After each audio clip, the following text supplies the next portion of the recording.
Hello everybody, welcome back. Happy Wednesday. It's Wednesday, yeah. So today I'm going to show you how to make the perfect vanilla cake.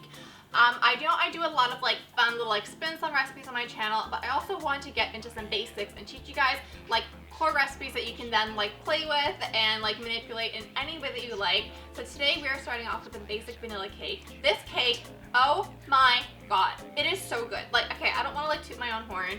I made it last night and oh my gosh, I like normally after I film there's like I take a bite for the cake like for the camera and then I'm like, okay fine, like it's good enough. But that I actually ate the whole slice because it was so good. It's so vanilla-y and like light and fluffy, and the buttercream is like so nice and like whipped, and it tastes so good. So if you're looking for a good vanilla cake recipe for like a birthday or anything like that, or if you want a recipe that you can like play with and add like fruit to, or add like a different kind of buttercream but you want a good base, this is the recipe. It's foolproof, it's amazing, I love it so much. So let's get started. So first, to bake the cake, you want to beat 1 cup of unsalted butter and 2 cups of sugar with an electric mixer until it's pale and smooth. Add 3 teaspoons of vanilla extract and 6 large eggs, one at a time, mixing with each addition. So you can use a vanilla bean instead of vanilla extract, and the ratio is 1 teaspoon of vanilla extract to 1 vanilla pod, like the seeds from 1 vanilla pod. So when you buy vanilla beans, they usually come in like pairs of 2 or 3. So basically we're adding 3 teaspoons of vanilla extract, so you need seeds from 3 vanilla pods. And I will show you how to open a vanilla pod when we're making buttercream. In a separate bowl, combine 3 cups of all-purpose flour, 1 teaspoon of baking soda, and 1 teaspoon of salt. Add this to the batter in 2 additions, alternating with 1.5 cups of sour cream.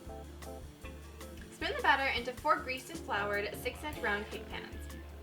Bake at 350 degrees Fahrenheit for 30 minutes, or until a skewer inserted into the centers comes out clean, and cool completely. To make the buttercream, beat 2 cups of unsalted butter with an electric mixer until it's pale and fluffy. Add a teaspoon of vanilla extract or seeds from 1 vanilla bean, and 5 cups of confectioner sugar 1 cup at a time, beating with each addition. So when you're initially beating the butter, you don't want to just beat it until it like it's not the shape of like a rectangle anymore. You want to actually beat it for like 2 minutes until it looks nice and airy, and that will make the buttercream so nice and fluffy.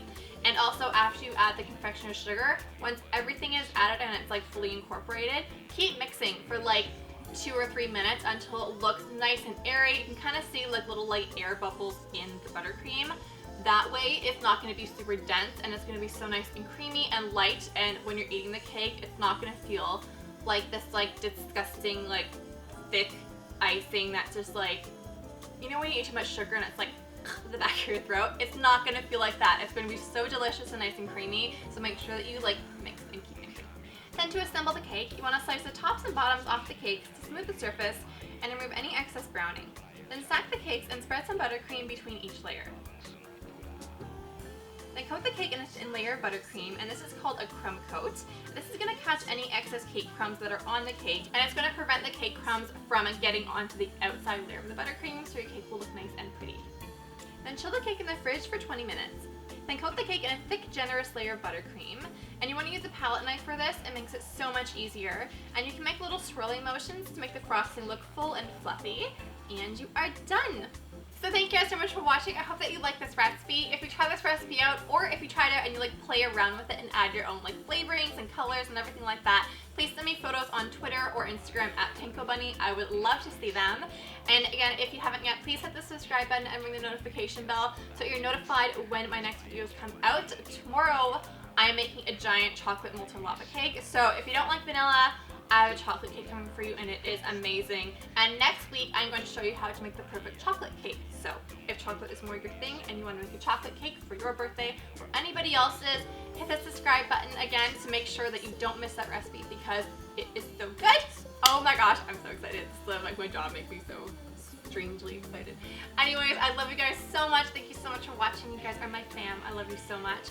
And I will see you tomorrow for the molten cake recipe. And on Friday, I have a new video coming out, and it is a surprising announcement, and it's going to be so much fun. It's something I've been working on and thinking of for a while, and it'll be a way for all of us to like communicate more and to just have like a little like pankobunny baking everything family. So I'm so excited. So make sure you stay tuned. Love you guys so much, and yeah, I'll see you tomorrow.